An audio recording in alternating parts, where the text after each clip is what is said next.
plan already going in today, and there's no way to fake it. You either have a plan or you don't. Look at that. I just segued right into today's presentation. So there is no way to fake the funk.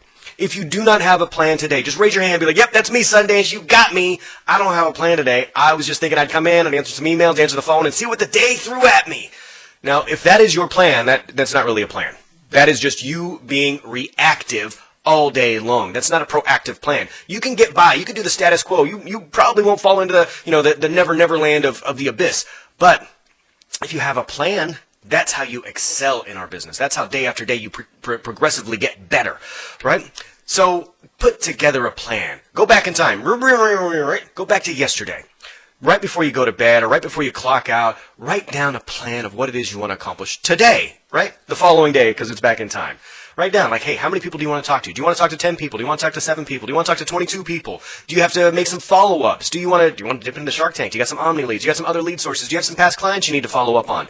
All of those things are viable sources for business. Where's your next loan coming from? If you're in CCS land, how many transfers are you going to get? What is your goal? What are you going to try and do today that's a little bit different than yesterday? Do you want to incorporate a few more yeses? Do you want to try to change so many ums? I have a lot of ums. I want to change some ums in my presentations. So kick the ums. Go ahead and make a plan. Now, speaking of plans, if you're thinking of contacting some of those people, such as a past client or somebody who fell out, sometimes they fall in. I call those fall-in loans. Sometimes you need to dip into the Shark Tank in between other phone calls. On the broad market side, we've got some idle time scheduled in. If you don't need to be idle for that much time because you're on top of your game because you've already got a plan, then maybe you can modify your plan and make 10 outbound dials to some targeted Shark Tank stuff. In any case, it is very crucial that we follow the mortgage CPR.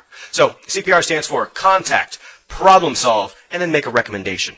And this is true no matter what. So we need you to contact the folks. So marketing takes care of this for the most part. We've got to make a contact. We've got to get them on the phone, or we need to answer the phone. We want to make sure that we brand, there's a little bit of rapport building, and there's a solid connection. Next, if there's no solid connection, folks are not going to open up and let you problem solve. We need to problem solve. So we need to figure out what's wrong with their situation now. That means I need to figure out what their situation is and what it should be. So ask some curious questions. Ask some borrowers, what would you like me to do? If you could wave the magic mortgage wand, what would you have me do? Or 5 years from now, what's your situation going to be like? Are you still going to be working? Are you not going to be working? Are you going to be paying for college? What's going to happen in 5 years? Because just like I asked you to plan for tomorrow, we're going to ask mortgage borrowers to plan for their tomorrow. And their tomorrow is, 4 years, 5 years down the road.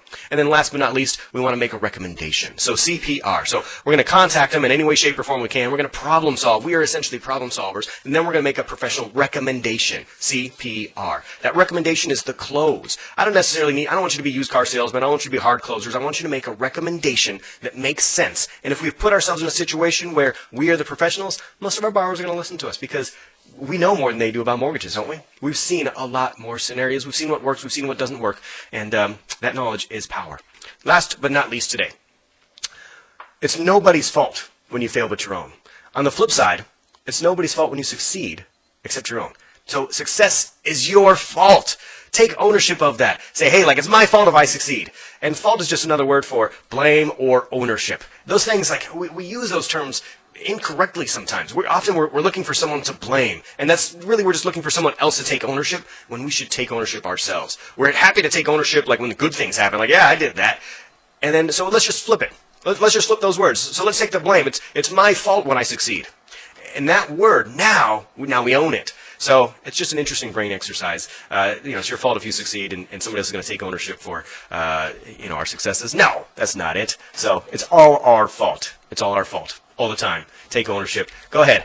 Make a plan today. Do the mortgage CPR. I dare you.